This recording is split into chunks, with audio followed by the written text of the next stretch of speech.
Bismillahirrahmanirrahim. Assalamualaikum warahmatullahi wabarakatuh. Jumpa lagi bersama kami seperti biasa di Hakulnet TV, tempat berbagi ilmu dan pengalaman. Kondisi saat ini alhamdulillah ya, di sore hari kami berkunjung ke rumah Bapak Andri yang ada di Kompak. Perumahan apa Kang Andri namanya? Perumahan Jayanti ya sahabat. Nah alhamdulillah pada kesempatan sore ini seperti biasa ya, Kang Andri kebetulan di hari Minggu tuh libur ya, di hari kesibukannya ya di kantor. Jadi Kang Andri ini menghabiskan waktu liburnya itu bersama keluarga di sini sahabat. Nah alhamdulillah dengan adanya kolam ini yang kebetulan alhamdulillah kolamnya tidak ada masalah, ada masalah tetapi ya alhamdulillah bisa teratasi ya. Nanti kita akan ngobrol-ngobrol sama Kang Andri bagaimana pengalaman dari awal kolam ini ya, berdirinya kolam ini sampai saat ini, dan perjuangannya itu sangat melelahkan begitu. Dan alhamdulillah di sore ini kita akan ngobrol-ngobrol dengan Kang Andri. Kang Andri, gimana kabarnya, sehat? Sehat, alhamdulillah. Alhamdulillah sehat Kang Andri. Kita ngobrol santai aja ya di sini nih, sambil ngopi sampai ngerokok. Gitu. Goreng sampo. Goreng sampo ayah, iya mana nih kopi ayah nah juga terus ngopi. Lah, cara santai pokoknya sama Kang Andri. Jadi kita kan liburan nih Kang Andri nih. Pengalaman Kang Andri selama adanya kolam ini bagaimana Kang Andri? Banyak pengalaman, dan yang jelas banyak pelajaran. Saya kan kebetulan pemula juga, jadi banyak ilmu yang didapat dari awal bikin kolam lumpur sampai sekarang. Bisa dibilang 99% finish, sempurna. Nah meskipun demikian, selain pengalaman dan pelajaran juga yang cukup melelahkan, tapi semuanya terobati dengan hasil yang memuaskan. Alhamdulillah, istilahnya obat stres, rileks, seharian penat kerja. Nah begitu nyampe rumah di kolam kasih pakan, alhamdulillah tenang, damai dan bahagia. Yang jelas bahagia lah. Nah begitu sahabat, jadi alhamdulillah. Nah itu pengalaman Kang Andri selama adanya kolam ini sampai sekarang. Jadi memanfaatkan waktu liburnya itu bersama keluarga di sini begitu. Ini Kang Andri kemarin kan banyak ya kendala dari kolam ini ya, terutama pas kemarin waktu saya buat vlog yang pertama. Waktu itu kan kondisi kolamnya, kondisi airnya menghijau Kang Andri. Coba boleh diceritakan pengalaman Kang Andri ya, dengan pengalaman ini mungkin Kang Andri punya ilmu ya dari situ. Coba diceritakan awal mula dari kok airnya jadi menghijau begitu. Terus perasaannya gimana, terus apalah gitu pokoknya. Ya kemarin jujur aja sempat drop, artinya sempat pesimis bahwa kolam ini akan gagal. Nah terpenting kita nggak boleh langsung pesimis, wah ini gagal. Tapi saya sendiri pribadi cari solusinya dari mulai media filter, kondisi air, penggaraman ya, artinya kan dikasih garam, nutrisi ikan yang lain. Nah setelah itu kita pelajari lagi apalagi, dan ternyata setelah saya tanya-tanya ke rekan-rekan lain, terutama Kang Haji Yusef juga menyarankan bahwa harus memakai lampu UV. Nah setelah itu kan saya beli tuh lampu UV-nya langsung 2 biji. Nah dari situ ada perkembangan baik. Sehari 2 hari air makin jernih, dan lama kelamaan ya semakin jernih, semakin lama semakin jernih, hijaunya hilang, ikannya juga pada sehat. Dan ya memang buat rekan-rekan yang lain, kalau misalkan ada kendala seperti itu ya cobalah selain media filter ditambah, kita juga cek kapasitas motor ya, kapasitas pompa. Takutnya kurang memadai. Betul.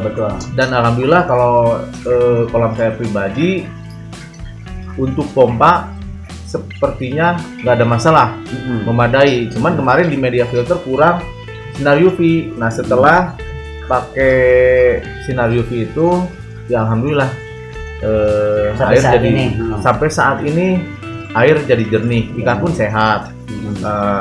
Itulah kemarin sempat stres juga, ikan stres, saya juga stres. Kenapa airnya sampai hijau kotor begitu? Tapi ya dari situ kita nggak boleh putus asa, artinya udahlah ini gagal, bukan begitu. Tapi dicari solusinya sampai seberapa parah, dan terus begitu ada masukan kita nggak ada salahnya coba.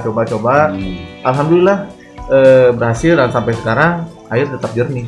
Gitu kan. Nah itu sahabat, jadi awal mula dari air hijau itu kemarin kan sempat dia itu sering posting ya di media sosial, terutama di WA begitu. Saya lihat kok airnya menghijau begitu gitu, kasihan gitu. Jadi ya ada sedikit ilmu dari rekan-rekan yang lain ya. Iya, pecinta koi di Indonesia juga saya sering lihat ya di YouTube ataupun di media sosial yang lain, dan ada juga komunitas koi di Indonesia begitu. Ternyata memang ilmu yang saya dapatkan dari mereka, dan saya mungkin ilmu ini Kang Andi terapkan di kolam ini begitu sahabat. Dan akhirnya sampai saat ini yang tadinya Kang Andri seperti tadi dibilang sempat pesimis, stres, emang kolam koi itu seperti itu, kolam sirkulasi itu seperti itu sahabat. Yang paling utama itu harus benar-benar diperhatikan pemipaan Kang Ade ya. Betul. Ya, pemipaan, untuk pemipaan Kang Ade silahkan diceritakan nih. Untuk pemipaan sendiri bottom drain kita pakai 2 lubang yang ukuran 2,5 in. Yang buat waterfall 1,5 in, skimmer juga 1,5 in. Saya pikir dengan ukuran kolam seperti ini cukup untuk sirkulasi, nggak ada masalah. Cuman memang ya 2 bulan 3 bulan kolam itu mungkin airnya juga belum matur. Ya bersabar setelah air matur, media filter juga di upgrade semaksimal mungkin. Alhamdulillah hasilnya tidak mengecewakan gitu. Nah begitu sahabat, jadi harus dari pengalaman kolam itu banyak ya ilmu yang kita dapatkan begitu, terutama yang punya kolamnya itu sendiri sahabat. Jadi perubahan air, perubahan tingkah laku ikan itu kita lihat tiap hari, karena Kang Andri kan tiap hari di kolam ya. Jadi perubahan air juga kan kelihatan. Oh, semakin hari semakin begini, semakin menghijau begitu. Terus ikan juga kalau misalkan ada yang sakit kelihatan, dari tingkah lakunya kelihatan, cara makannya berbeda. Nah di situ kita harus dipelajari bagaimana nih solusinya agar tidak seperti ini. Dan mungkin Kang Andri bisa dapat pengalaman dari situ ya Kang Andri ya. Betul. Terus mengenai ini nih media filter Kang Andri, ini cambernya bagaimana Kang Andri? Coba diceritakan.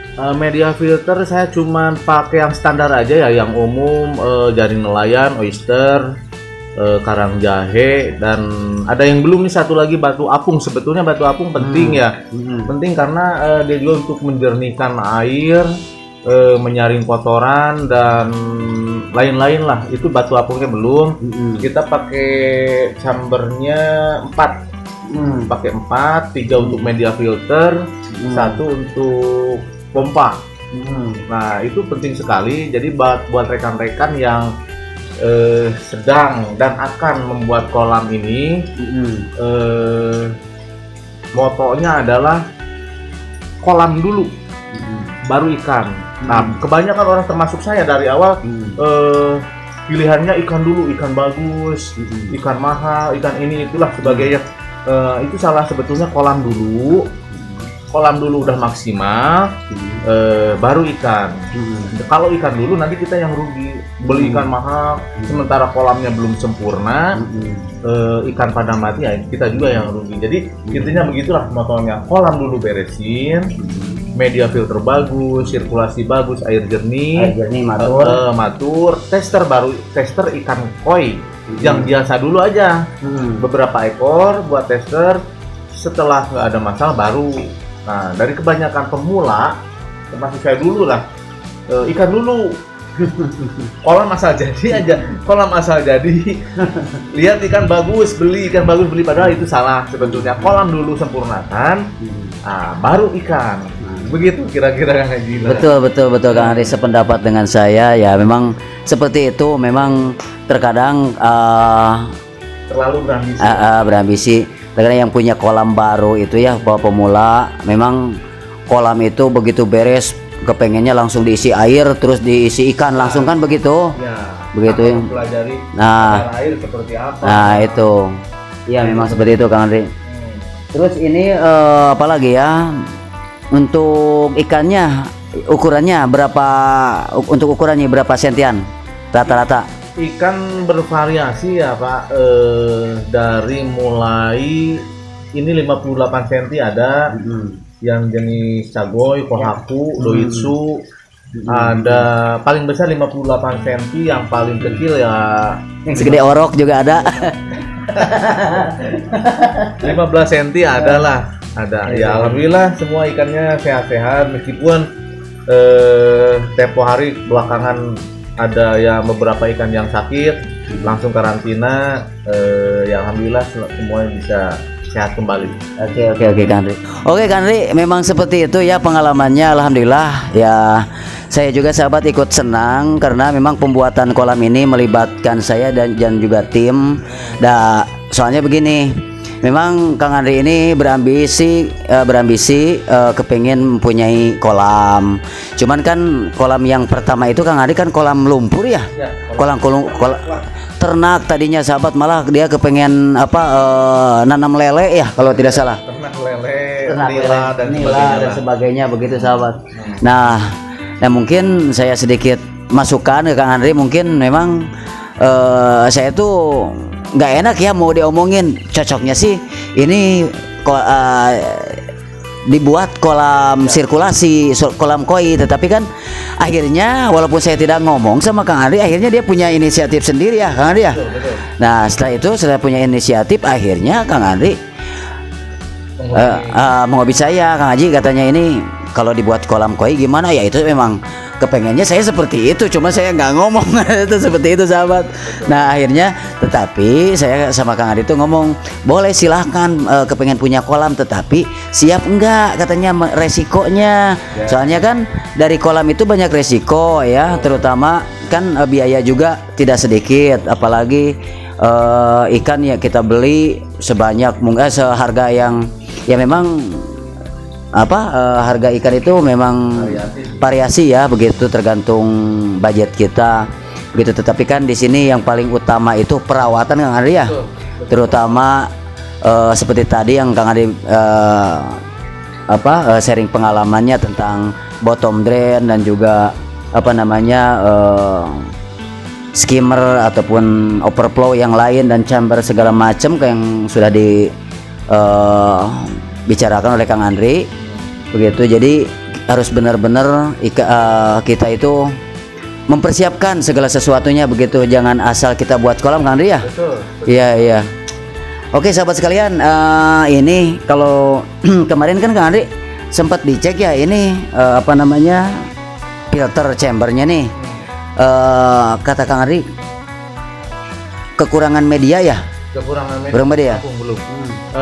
Jadi kemarin pas awal-awal pembuatan itu ada satu chamber yang masih rembes, yaitu nomor 1.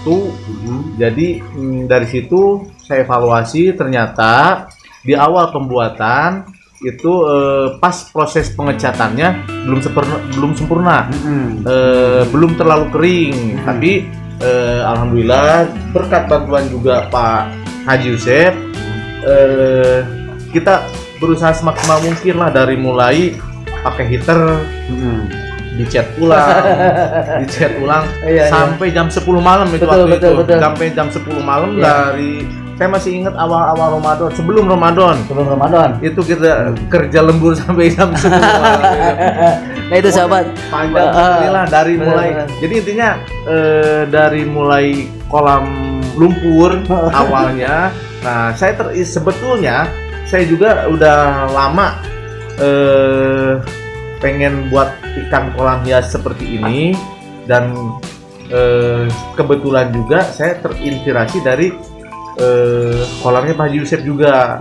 Ketika saya main ke rumahnya, wah kolam hiasnya bagus juga ini, indah lah untuk obat stres dan lain-lain. Kalau masalah biaya pembuatan itu relatif ya. Dibilang mahal ya iya mahal, dibilang murah juga ya relatif lah. Kalau mahal murah relatif, tapi resiko ya. Tapi dengan hasil seperti ini ya semuanya terobati lah. Nah itu Semuanya terobati, puas lah hasilnya. Puas. Alhamdulillah, nah sahabat sekalian, saya juga sebagai temannya Kang Andri ya, saya ini kan satu angkatan ya. Alhamdulillah sampai saat ini silaturahmi kami terjalin baik begitu, bersama keluarga juga begitu. Dan ya akhirnya ya begitu sahabat, dia main ke rumah saya, ada kolam koi, akhirnya dia juga, cuman sekarang itu dia sering main ke rumah itu malah punya kok kecil katanya, ini malah begitu ke saya itu. Karena memang iya kolam dia itu kalau menurut saya itu lebih jauh dari yang saya punya. Tetapi alhamdulillah juga walaupun kecil kolam saya itu begitu ya, ikannya juga sehat ya, karena memang pengalaman saya itu memang dari situ, ilmunya itu dari situ saya terapkan juga ke Kang Andri. Memang kalau ada permasalahan di kolam, saya sharing pengalaman juga sama Kang Andri. Akhirnya Kang Andri juga alhamdulillah merasa puas dengan dengan kolam yang sekarang dia punya ya. Cuman yang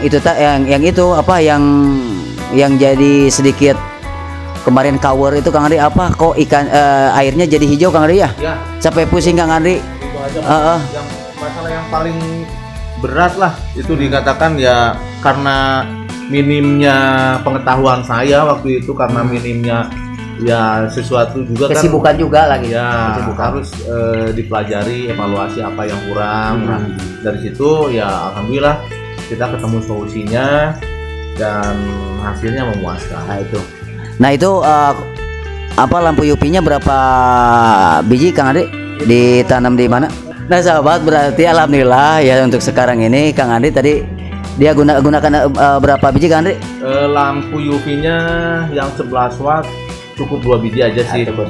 Kolam ukuran 3x4 2 biji cukup, menurut saya cukup untuk menjernihkan air. Nah itu sahabat, itu kuncinya. Jadi Kang Andri itu sudah menemukan solusinya untuk air kolam menghijau itu gunakan lampu UV ya, seperti itu. Karena memang ini kan airnya air apa nih Kang Andri? Ini PDAM sih. Nah itu PDAM katanya. Jadi memang kalau menurut saya air PDAM kalau dibanding dengan air yang biasa, air sumur ya, air tanah jauh sahabat begitu. Nah makanya air ini cepat menghijau begitu. Tapi ada solusinya. Sampai saat ini udah hampir berapa bulan nih? Ini mungkin udah 5 bulan kurang lebih. Setelah setelah UV. Setelah dipasang UV. Udah 3 bulan mungkin, 2 bulan 3 bulan lah ada. Nggak ada masalah lagi setelah itu. Oke, nah itu sahabat, mungkin hanya itu Kang Andri ya. Obrolan kita hari ini. Terima kasih banyak atas waktunya. Alhamdulillah saya di sore hari ini menyempatkan waktu. Memang saya itu sudah kangen sama kolam ini begitu. Alhamdulillah sampai saat ini kebetulan airnya sudah jernih begitu sahabat. Nah oke sahabat sekalian, hanya itu yang dapat saya sampaikan pada kesempatan sore ini. Mohon maaf apabila ada kekurangan. Billahi fisabilillah haq. Wassalamualaikum warahmatullahi wabarakatuh.